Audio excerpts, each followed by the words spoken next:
Assalamualaikum warahmatullahi wabarakatuh. Halo Sobat RSMAD, berjumpa lagi dengan kita di Ada Podcast RSMAD. Hari ini kita akan membahas materi yang sangat menarik, apalagi di bulan suci Ramadan kali ini. Alhamdulillah hari ini kita kedatangan tamu yang luar biasa, yaitu Ustadz Marinda Darwish. Masya Allah. Assalamualaikum Ustadz. Waalaikumsalam warahmatullahi wabarakatuh. Ini kan karena di mana-mana ini Ustadz Marinda Darwish ini sering dipanggilnya itu Mas ya. Jadi lebih gampangnya panggil Mas aja, enggak apa-apa ya? Ya harusnya gitu. Ya harusnya gitu. Masya Allah. Oke. Jadi langsung aja sih Mas Darwish. Jadi hari ini kita akan membahas tentang pola makan Rasulullah yang patut diteladani.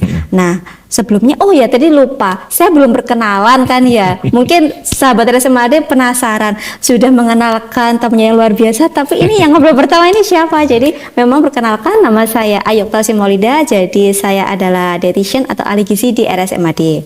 Nah, jadi untuk hari ini saya dan juga Mas Darwish akan membahas tentang pola makan Rasulullah yang patut diteladani. Jadi gini ya Mas Darwish, kalau dari ilmu gizi itu memang banyak penelitian yang sudah dilakukan yang ternyata itu membuktikan apa yang sudah diajarkan oleh Rasulullah. Salah satunya yaitu kayak berhenti makan sebelum kenyang, terus juga untuk ketika buka puasa itu dianjurkan untuk konsumsi kurma dulu, apa segala macam.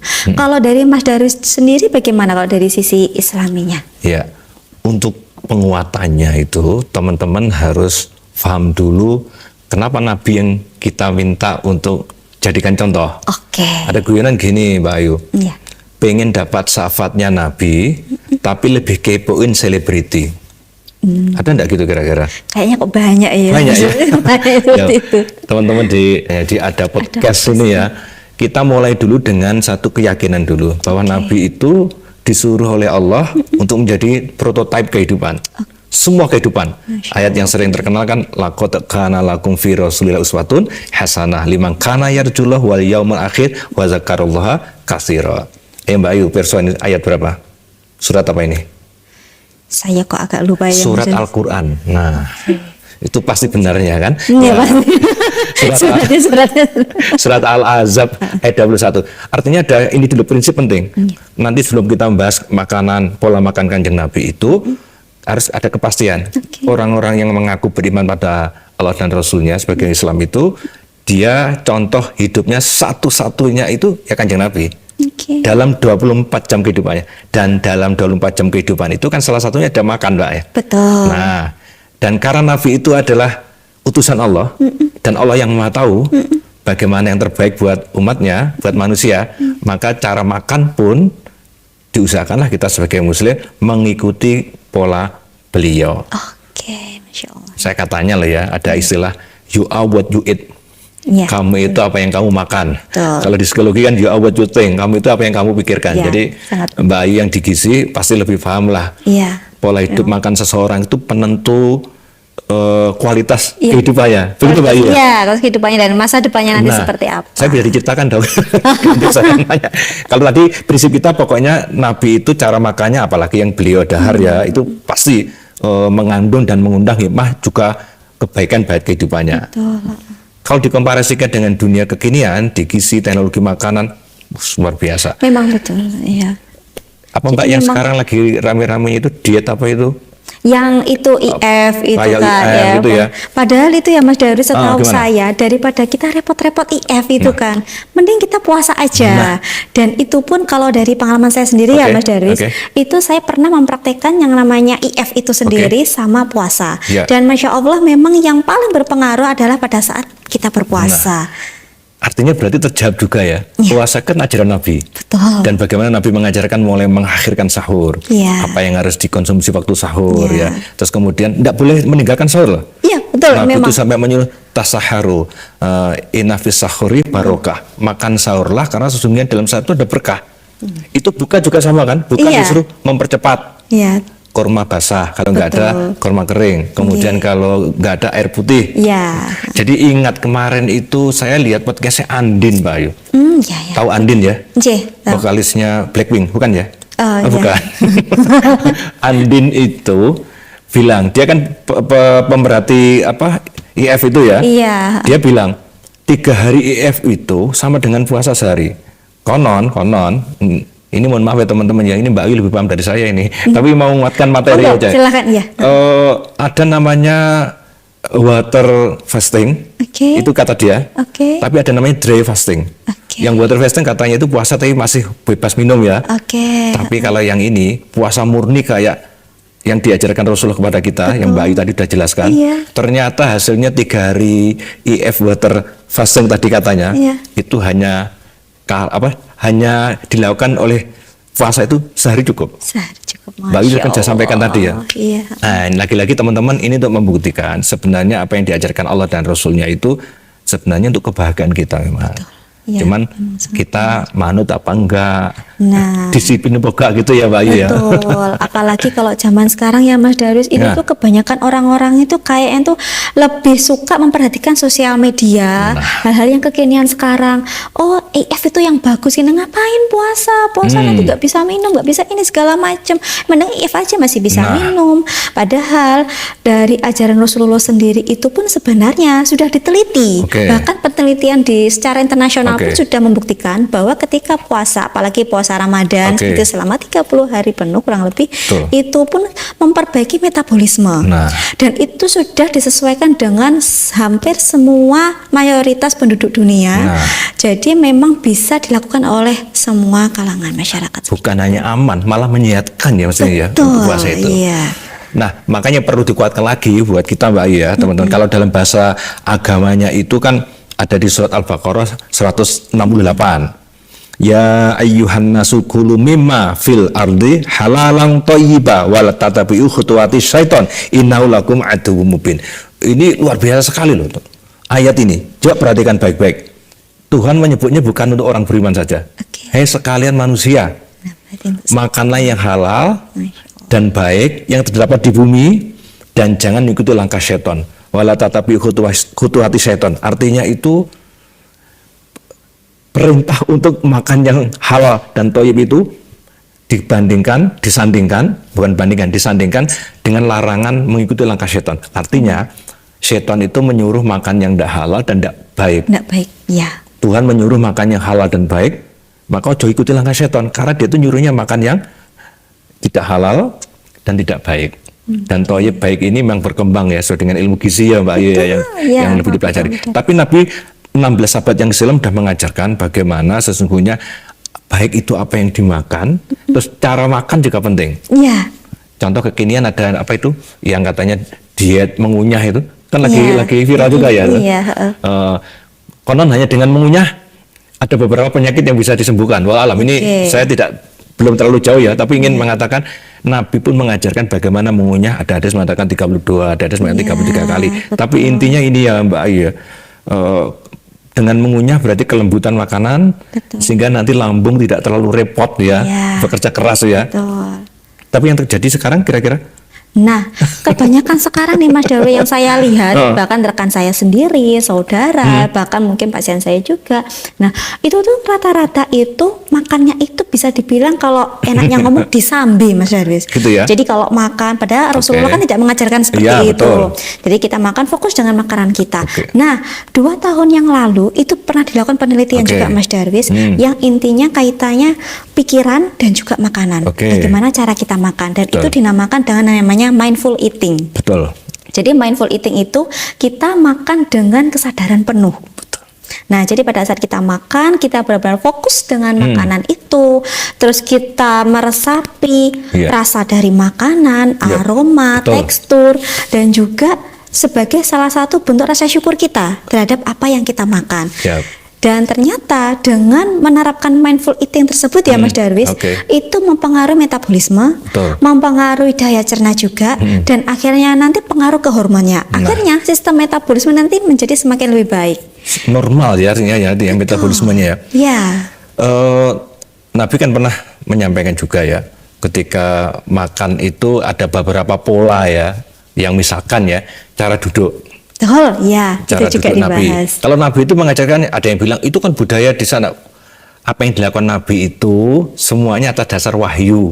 Tolong yang suka mengkritik Nabi itu orang sana bukan orang sini, maka dia punya cara sendiri. Perlu dicatat baik-baik. Makanya dalam ajaran agama itu ada namanya ini Mbak Ayu, ada namanya tasrik au ghairu tasrik.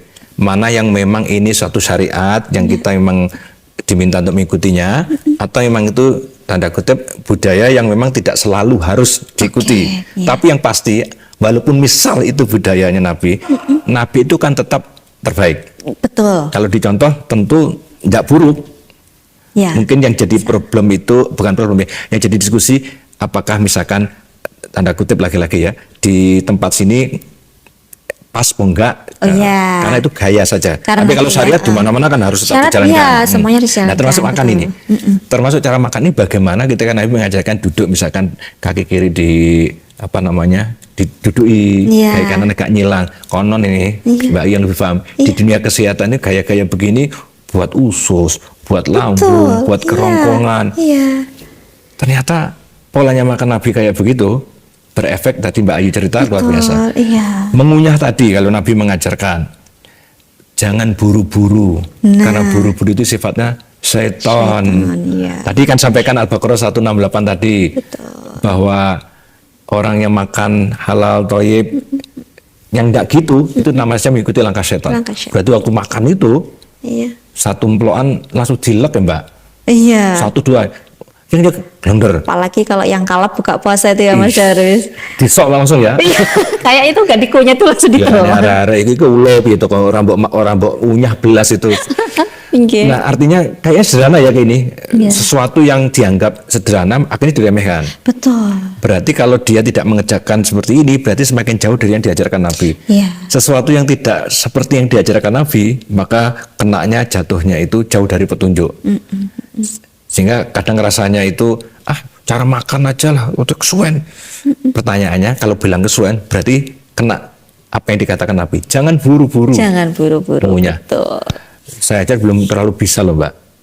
Kan kadang kunyah tak hitung-hitung paling 11-12 baru masuk. Mesti langsung ketelan sendiri, kayak rasanya itu kayak ketelan sendiri memang. Tapi karena kebiasaan itu. Ya karena kita terbiasa sejak kecil. Nah itu Mbak ya. Ya pernah saya coba sendiri Mas Darwis. Jadi memang dari semua ilmu gizi yang saya pelajari, dari cara makan, jumlah kunyahan, terus habis itu juga kita posisinya bagaimana.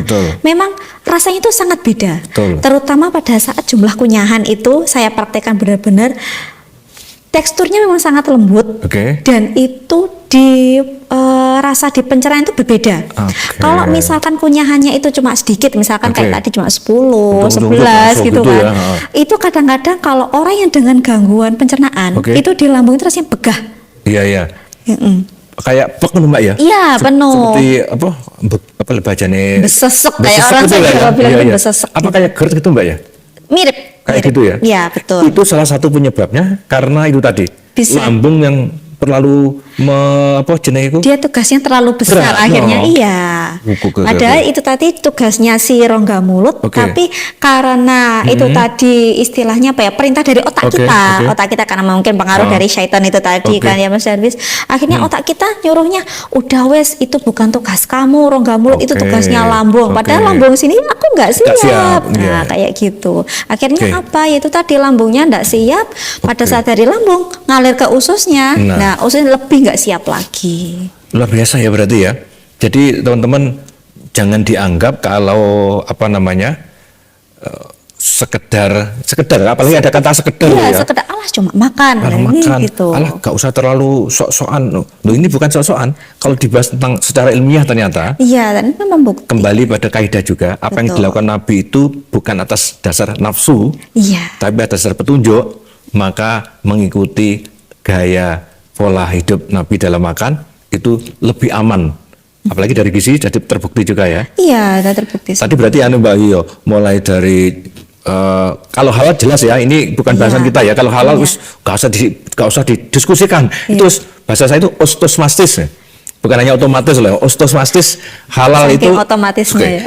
Yang tahu ini banyak mengartikan itu terkait dengan masalah kandungan gizi, sesuatu yang membahayakan tubuh atau tidak, walaupun halal secara zat, secara pengelolaan dan perolehan, tapi kalau cara penggarapannya, tidak toyib, Iya. mungkin berlebihan, Nah, betul. mungkin kurang apa dan Iya. sebagainya, itu juga berbahaya juga kan? Betul.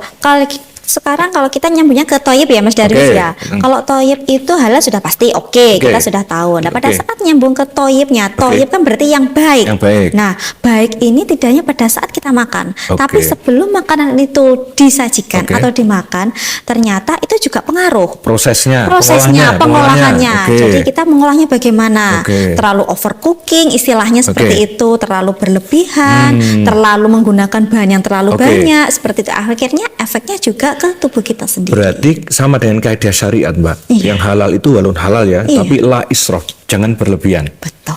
Saya ambil contoh. Mohon maaf nih, yang asam urat ya. Iya, monggo. Asam urat itu kan guyonannya ya. Guyonannya di asam urat apa?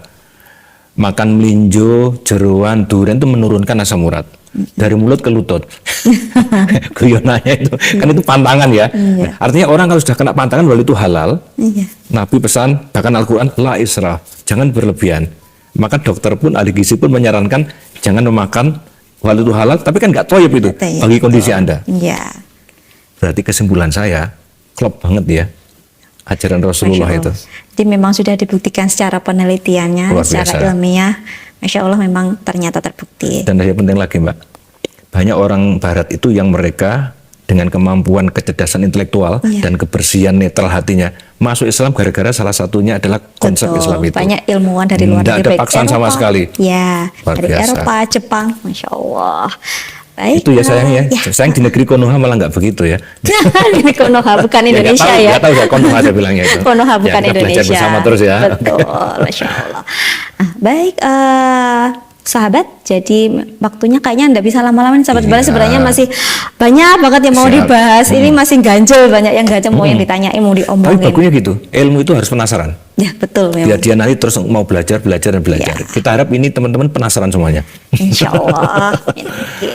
Baik, untuk yang terakhir mungkin ada kesan atau pesan dari Mas Darwis? Pesan kita jangan pernah merasa sombong dengan ketidakterasaan penyakit yang Anda hari ini rasakan. Karena kalau Anda tetap sembrono, sesuatu yang halal pun kalau Anda tidak melakukan secara proporsional, itu yang muncul adalah hal-hal di kemudian hari. Dan sekali lagi jangan menzolimi diri kita. Pertama, jangan begadang. Jangan berlebihan makan asupan makanan yang merusak tubuh Anda yang baru tidak terasa sekarang.